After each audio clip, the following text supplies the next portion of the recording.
How's it going, friends? Zander Fryer here with Shit You Don't Learn in College, and today we're going to talk about how to organize your calendar and get shit done.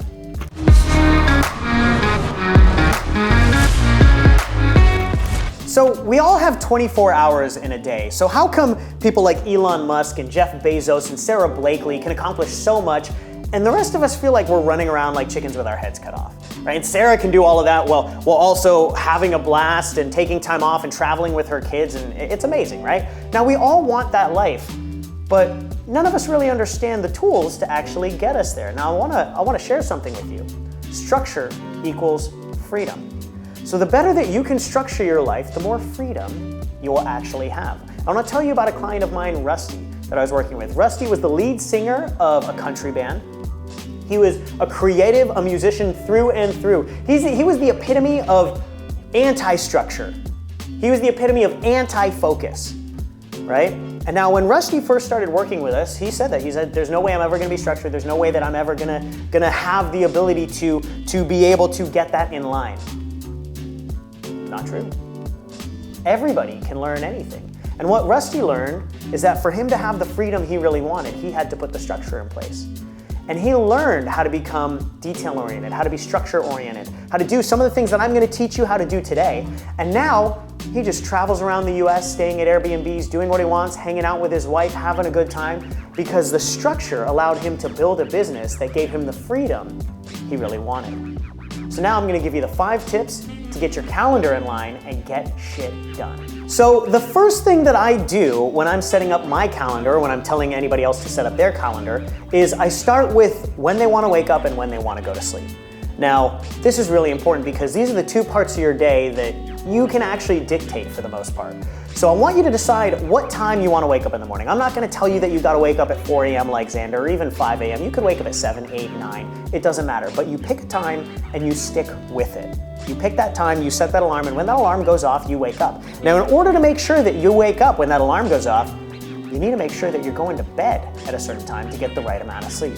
One of the biggest problems in the world today is not getting the right amount and proper sleep. And because of that, we over-caffeinate ourselves, and that's the only way we can make it through the day. And because we're over-caffeinated, by the end of the day, we have to have a glass of wine or a beer to be able to wind down our nervous system and hopefully get to sleep. But we don't realize that the beer and the wine actually is toxic to our body, and it makes our sleep worse. So we wake up the next morning, even if we got 8 hours, and we still feel like shit because it wasn't 8 solid hours. It was 8 depleted hours, thanks to our body trying to detoxify from the alcohol. So getting proper sleep is one of the most important things that you can do. So pick a time in the morning that you want to wake up and set the reverse alarm. So let's say that you want to wake up at 7 a.m. and you need 8 hours. You know that a solid 8 hours is exactly what you need. That means you need to be asleep by 11 p.m. And then what I want you to do is I want you to take 45 minutes to an hour before the time that you need to be asleep. And that's when you're going to set an alarm for. So it might be 10 or 10:15. And at 10 or 10:15, you're going to set an alarm. And when that alarm goes off, all electronics off, phone away, and you begin your wind down. Give yourself some time to de-excite the nervous system. Now during this time, you might meditate, you might take an Epsom salt bath, you might read a good book, do whatever it takes to help your brain and your nervous system wind down. This does not mean watch zombie movies.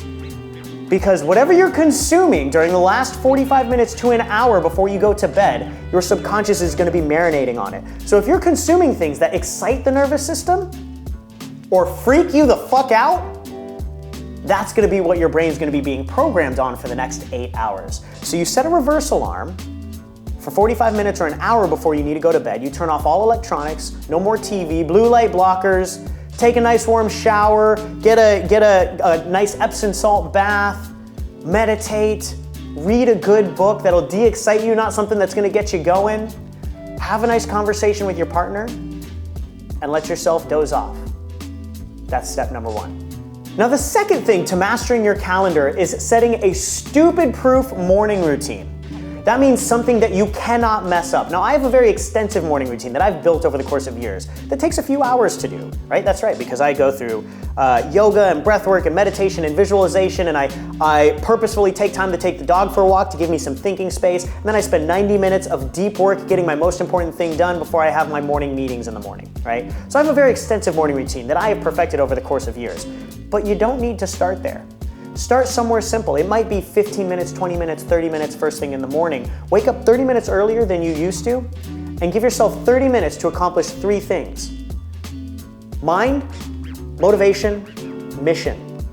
Do something that's gonna help you grow your mind. And if you wanna add a 4th in there, you can add movement as well. Do something that'll grow your mind. Do something that is going to help motivate you moving forward. Do something that is aligned with your mission, and do something to get a little bit of movement in, to get the body flowing, to get the blood flowing, to get the lymphatic system flowing, right? So you might wake up, you might do 10 minutes of yoga and stretching, you might do 10 minutes of meditation and visualizations, you might do 10 minutes of reading something inspirational to get you going, and that's it, that's your morning routine. But that morning routine will allow you to grow every day, it'll allow you to calm your mind every day, it'll allow you to get the blood flowing and physiologically be healthy every single day.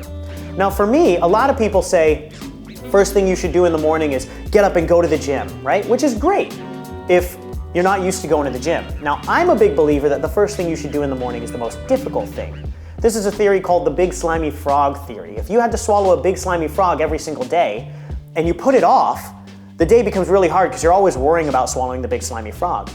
But if you just swallow the big slimy frog first thing, the rest of the day is easy. So do the hardest thing first. Now for me, I love going to the gym. So going to the gym first thing in the morning, well, that'd be like eating dessert before eating my dinner. That doesn't make sense, right? So I want to do something more difficult. Meditation, right? I can put off meditation for hours and hours, so that's the first thing that I do. The next thing that I do is deep work. 90 minutes of doing deep work, getting the hardest thing done in my business that I need to get done first thing in the morning. I jump in a cold plunge to really get the body going, right? Nobody likes jumping in cold plunges, I'll tell you that right now. 38, 39 degrees, not fun, right? And then I allow myself to go to the gym. So do something difficult first thing in the morning. Now the next thing that I want you to do when it comes to putting your calendar together has nothing to do with work.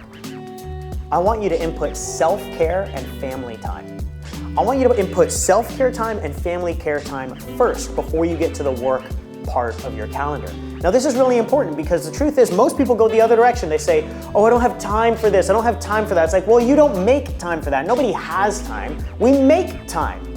And the truth is, if you don't make time for the things that are more important in life, like your own health and your relationships, you're not going to be very happy accomplishing all the things that you want to accomplish in your career and in your business.